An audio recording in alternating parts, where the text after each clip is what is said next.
Hello students, हम कर रहे हैं इनकम टैक्स के अंदर हमारा चैप्टर नंबर 2 चल रहा है जिसका नाम है रेजिडेंशियल स्टेटस यानी कि निवासीय स्थिति। ओके, सो रेजिडेंशियल स्टेटस देखते हैं एसएससी का। एसएससी के अंदर मैंने आपको बताया था एसएससी का मतलब पर्सन, ठीक है। अब पर्सन्स के अंदर कौन कौन आते हैं वो भी बताया था मैंने आपको। इसमें आता है इंडिविजुअल।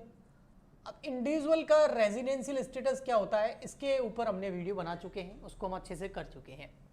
फिर पर्सन के अंदर आता है आपका एओपी, बीओआई या फिर फर्म, है ना, और आपका एचयूएफ या फिर कंपनी।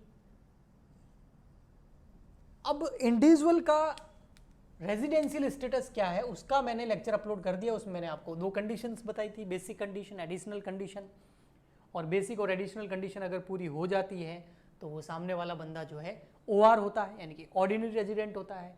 और अगर बेसिक कंडीशन पूरी हो जाए, एडिशनल कंडीशन पूरी नहीं हो तो उसको हम एनओआर बोलते हैं, नॉट ऑर्डिनरी रेजिडेंट यानी कि असामान्य निवासी। और अगर उसकी बेसिक कंडीशन ही पूरी नहीं हो तो एडिशनल कंडीशन चेक करने की जरूरत नहीं है, वो एनआर हो जाएगा, नॉन रेजिडेंट हो जाएगा, अनिवासी हो जाएगा। तो ये हम कर चुके हैं। तो अब इंडिविजुअल का तो हो गया, इनका भी तो देखना पड़ेगा। AOP, BOI, firm, HUF, company, इनकी भी रेजिडेंशियल स्टेटस देखना पड़ता है। अच्छा, हाँ बिल्कुल देखना पड़ेगा, क्योंकि मैंने आपको बताया था सिटीजनशिप और रेजिडेंशियल स्टेटस में फ़र्क है। इनकम टैक्स के हिसाब से जो रेजिडेंशियल स्टेटस है, एक तो हमें सभी पर्सन्स का देखना पड़ता है, पर्सन में ये सब आते हैं, और इसके अलावा ये एवरी ईयर क्या हो सकता है, चेंज हो सकता है। तो आइए अब बचे हुए जो हैं उनका हम देख लेते हैं रेजिडेंशियल स्टेटस। तो जैसा कि मैंने आपको ऐसा बनाया था, टेबल बनाई थी, आपको याद होगा, और उसके अंदर 3 कॉलम थे, है ना। एक था आपका ओआर का, एक एनओआर का, एक एनआर का। और इसके अंदर यहां हमने पढ़ा था एसएससी, ठीक है। यहां हम एसएससी इधर ले लो, यहां एसएससी, ठीक है। और इधर आ जाएगा आपका कंडीशंस, ठीक है। अब इसमें पढ़ते हैं हम पूरा। तो कंडीशंस के अंदर 2 कंडीशन बताई थी मैंने आपको, एक तो था एडिशनल कंडीशन, एक था बेसिक कंडीशन। तो बेसिक कंडीशन और एक था एडिशनल कंडीशन, ठीक है। तो अब बेसिक और एडिशनल कंडीशन हम किसकी देख रहे हैं, सबसे पहले हम देख लेते हैं एचयूएफ की, ठीक है, क्योंकि इसमें 2 कंडीशन होती है। एचयूएफ, एचयूएफ का फुल फॉर्म आपको पता होगा, Hindu undivided family, Hindu undivided family. अब आप बोलोगे सर यहाँ फैमिली कैसे आ गई, हम तो बिजनेस की बात कर रहे हैं। बेटा ये बिजनेस का नाम है ना। ऐसा हिंदू परिवार जो मिलकर के बिजनेस करता है, पुश्तैनी बिजनेस है जिनका सारा पूरा परिवार मिलकर बिजनेस करता है। इसके बारे में अलग से चैप्टर भी है, तब वहाँ करेंगे। तो ये एचयूएफ जो है ये एक सेपरेट एंटिटी है, एक बिजनेस का नाम है। तो इसके अंदर क्या कंडीशंस है और इसकी रेजिडेंशियल स्टेटस कैसे पता करें। तो इसके अंदर एक कंडीशन तो ये है, बेसिक कंडीशन जो है इसकी वो ये है कि एचयूएफ यानी कि जो एचयूएफ है उसका बिजनेस जो है, उस बिजनेस का कंट्रोल एंड मैनेजमेंट, एमजीटी मतलब मैनेजमेंट, उसका प्रबंध और नियंत्रण, उस बिजनेस पर नियंत्रण और जो उसका प्रबंध है यानी कि उसका कंट्रोल और मैनेजमेंट है, वो होली या फिर और पार्टली इन इंडिया। उस बिजनेस का नियंत्रण, उस बिजनेस का प्रबंध, उस बिजनेस का कंट्रोल और उस बिजनेस का मैनेजमेंट होली यानी कि पूरी तरीके से, पार्टली यानी कि आंशिक रूप से कहां होना चाहिए, इंडिया के अंदर। अगर ये कंडीशन पूरी होती है तो बेसिक कंडीशन पूरी हो गई। ओके, फिर आती है एडिशनल कंडीशन। एडिशनल कंडीशन में ये है कि एचयूएफ जो बिजनेस होता है ना, उस एचयूएफ बिजनेस में जो मेन बिजनेस ऑपरेटर होता है, बाकी सारे मेंबर होते हैं, उसको बोलते हैं कर्ता, कर्ता की धर्ता, ठीक है। सबसे बुजुर्ग आदमी होता है, हिंदुओं में सबसे बड़े आदमी जो होते हैं अपने परिवार के, उनको कर्ता बोला जाता है अगर उनका फैमिली बिजनेस है तो वो जो कर्ता है वो एक इंडिविजुअल की कंडीशन को पूरा करें, वो एक इंडिविजुअल होने चाहिए। इंडिविजुअल में वो क्या होने चाहिए, ओआर होने चाहिए। कर्ता इंडिविजुअल हो गए, वो ओआर होने चाहिए यानी कि ऑर्डिनरी रेजिडेंट होने चाहिए। मतलब उसको इंडिविजुअली चेक करना है कि वो ऑर्डिनरी रेजिडेंट है या नहीं। अगर वो ऑर्डिनरी रेजिडेंट है, यस, तो अगर आपका बिजनेस का कंट्रोल पूरी तरीके से, मैनेजमेंट पूरी तरीके से या पार्टली इंडिया में है तो बेसिक कंडीशन पूरी। आपके बिजनेस का जो कर्ता है वो अगर इंडिविजुअल के अंदर ओआर बन पा रहा है तो ये आपकी दो कंडीशन पूरी हो गई, तो आपका एचयूएफ का रेजिडेंशियल स्टेटस हो जाएगा ओआर, यानी कि ऑर्डिनरी रेजिडेंट। अगर बेसिक कंडीशन पूरी हो गई और ये पूरी नहीं हुई तो एनओआर, और अगर बेसिक ही पूरी नहीं हुई तो फिर ये नॉट एप्लीकेबल, वो हो जाएगा एनआर। तो ये किसका देख लिया हमने, एचयूएफ का।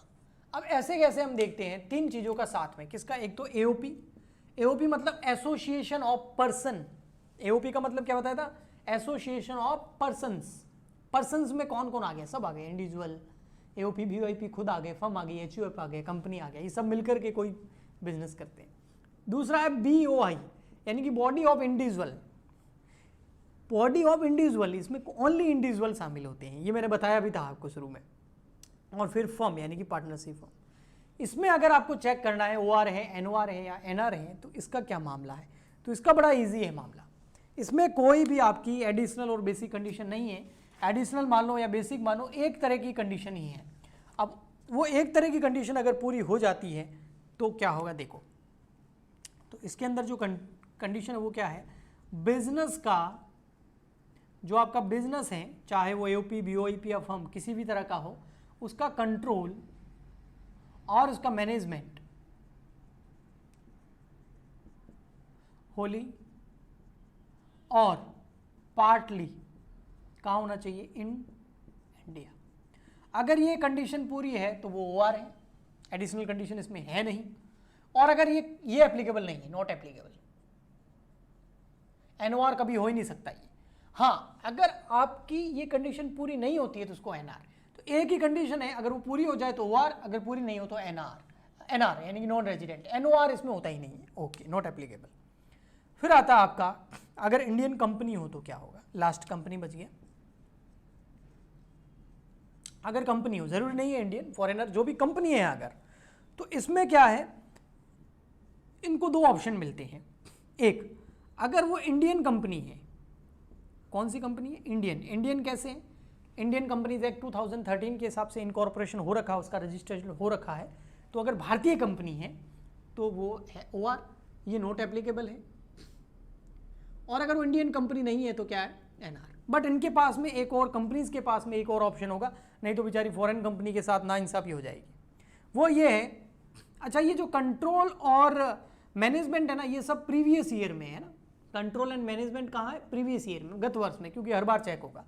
तो सेकेंड ऑप्शन इनके पास ये होता है कि इनका जो कंट्रोल है, कंट्रोल एंड मैनेजमेंट, कंपनी का कंट्रोल एंड मैनेजमेंट फुली होना चाहिए भारत में। Control and management in India, अगर उस कंपनी का कंट्रोल एंड मैनेजमेंट पूरी तरीके से इंडिया में होता है, अगर ऐसा है, वो भी किस में, प्रीवियस ईयर में, हर साल चेक होगा, तो वो क्या है, ओआर। अगर नहीं है ये तो नॉट एप्लीकेबल है। और अगर कंट्रोल एंड मैनेजमेंट पूरा इंडिया में नहीं है तो वो एनआर। ठीक है, तो उसको क्या बोल देंगे हम, एनआर बोल देंगे, सिंपल। तो ये हो गया आपका रेजिडेंशियल स्टेटस। इंडिविजुअल का पहले करा दिया, एओपी, बीओआई का, फर्म का करा दिया, कंपनी का करा दिया और एचयूएफ का करा दिया। अब इस बेसिस पे अगर आप क्वेश्चन सॉल्व करेंगे, इसका थ्योरी क्वेश्चन भी आता है जिसमें ये सारी कंडीशन एक साथ पूछी जाती है। खास करके बेटा ये बीकॉम में आता है, और आपके बीकॉम का जो पेपर है आपकी यूनिवर्सिटी के हिसाब से जो बड़ा क्वेश्चन होता है उसमें 7 मार्क्स का, 15 मार्क्स का या 10 मार्क्स का या 20 मार्क्स का, उसका क्वेश्चन आता है। उसमें individual, HUF, BOP, AOP, firm, इन सभी का रेजिडेंशियल स्टेटस से रिलेटेड जो मैंने कंडीशन बताई है ये पूछते हैं। तो वहाँ पर अगर आप ये कंडीशन सारी अच्छे से लिख देते हैं तो आपके बहुत अच्छे मार्क्स आ सकते हैं। इसके अलावा अगर न्यूमेरिकल क्वेश्चन आता है तो उसका सॉल्यूशन भी आपको करना होता है। उसके लिए आप प्रैक्टिस कर सकते हैं हमारी लाइव क्लासेस ज्वाइन करके। लाइव क्लासेस हमारी ऐप पे लगती है, ऐप का लिंक इस वीडियो के नीचे डिस्क्रिप्शन बॉक्स में आपको मिल जाएगा, बट वो पेड है, फीस बहुत ज़्यादा नहीं है, लेकिन बहुत अच्छी क्वालिटी और बहुत अच्छी नोट्स वगैरह आपको मिलेंगे, क्वालिटी कंटेंट आपको मिलेगा, और डेली लाइव क्लास लगती है, संडे को ऑफ रहता है। तो आप चाहे तो ज्वाइन कर सकते हैं, हमारा ऐप डाउनलोड कर लीजिए।